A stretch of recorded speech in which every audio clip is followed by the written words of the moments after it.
Assalamualaikum warahmatullahi wabarakatuh. Halo Ananda semua, jumpa lagi kali ini dengan sesi pembelajaran IPS. Kita akan melanjutkan untuk materi pembelajaran IPS, yaitu kita akan membahas mengenai konflik dan integrasi sosial. Nah, sebelum Ibu mulai, apa kabarnya Ananda hari ini? Semoga kita semua dalam keadaan sehat. Nah, sebelum memulai pembelajaran kali ini, marilah kita terlebih dahulu berdoa sesuai dengan kepercayaan masing-masing. Semoga pembelajaran kita kali ini bisa berjalan dengan lancar dan bermakna.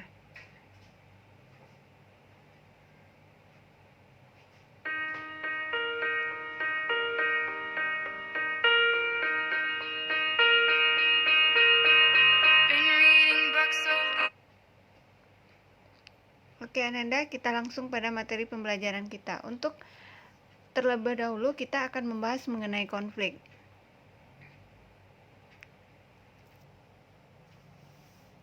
Kita akan membahas mengenai pengertian konflik.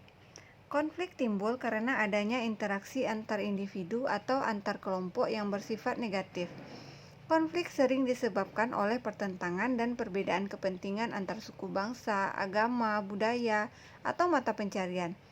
Interaksi sosial dalam keberagaman sosial budaya dapat menimbulkan konflik apabila tidak disikapi dengan baik. Konflik harus disikapi secara bijak agar tidak berkepanjangan.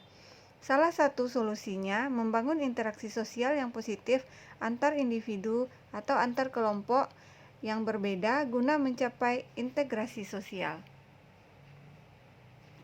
Menurut Kamus Besar Bahasa Indonesia atau KBBI, konflik diartikan sebagai percekcokan, perselisihan, atau pertentangan. Secara sosiologi, konflik diartikan sebagai suatu proses sosial antara dua orang atau lebih, atau juga kelompok, yang berusaha menyingkirkan pihak lain dengan cara menghancurkan atau membuatnya tak berdaya. Kemudian akan kita lihat lagi pengertian konflik menurut beberapa ahli. Yang pertama, menurut Sujarno Sukanto. Menurutnya, konflik adalah suatu proses individu atau kelompok yang berusaha memenuhi tujuannya dengan jalan menentang pihak lawan yang disertai dengan ancaman atau kekerasan. Kemudian, Gillen. Menurut Gillen, konflik adalah bagian dari sebuah proses sosial yang terjadi karena adanya perbedaan-perbedaan fisik, emosi, kebudayaan, dan perilaku. Kemudian menurut Robert M.Z. Lawang, menurutnya konflik adalah perjuangan memperoleh hal-hal yang langka seperti harta, status, dan otoritas. Nah, dari beberapa ahli ini dan dari KBBI tadi kita dapat menyimpulkan bahwa konflik itu terjadi apabila ada pertentangan antar baik itu individu atau dengan individu atau individu dengan kelompok, bisa jadi kelompok dengan kelompok. Nah, ketika dia melakukan hal-hal yang tidak sepatutnya, ketika dia ingin memenuhi tujuannya dengan jalan menentang lawan, maka di sana akan terjadi yang namanya konflik. Nah, dipicu oleh keinginan untuk memenuhi tujuan, yaitu dengan cara-cara menentang lawan, bisa jadi dengan perbuatan yang tidak menyenangkan.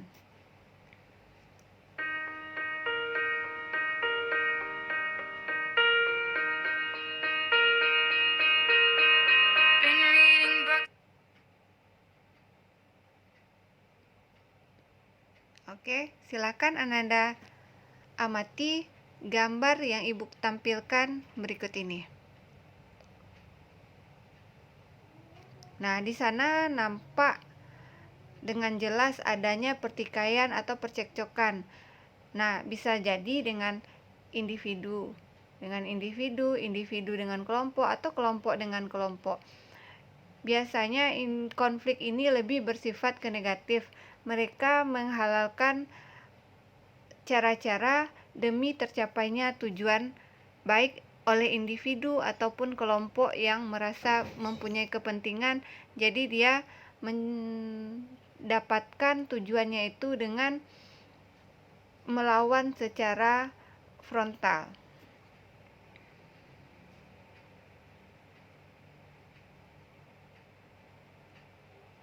Oke, selanjutnya kita akan bahas mengenai faktor penyebab konflik. Yang pertama, ada perbedaan antar individu. Perbedaan yang menyangkut perasaan, pendirian, atau ide yang berkaitan dengan harga diri, kebanggaan, dan identitas seseorang. Nah, yang kedua ada perbedaan kebudayaan. Interaksi sosial antar individu atau kelompok dengan pola budaya yang berlawanan juga dapat menimbulkan rasa amarah dan benci. Kemudian perbedaan kepentingan. Setiap kelompok maupun individu memiliki kepentingan yang berbeda. Nah, karena adanya kepentingan yang berbeda ini, makanya konflik bisa saja terjadi dalam masyarakat. Konflik tidak bisa dihindari di dalam masyarakat, tetapi bisa diminimalisir dengan cara menyikapinya dengan baik.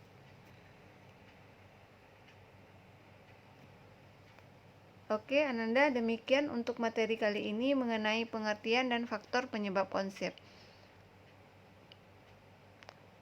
Nah, konflik ini selanjutnya akan kita lanjutkan dengan materi berikutnya, yaitu mengenai bentuk-bentuk konflik sosial. Nah, sampai jumpa pada sesi pembelajaran berikutnya. Assalamualaikum warahmatullahi wabarakatuh. Thanks for watching.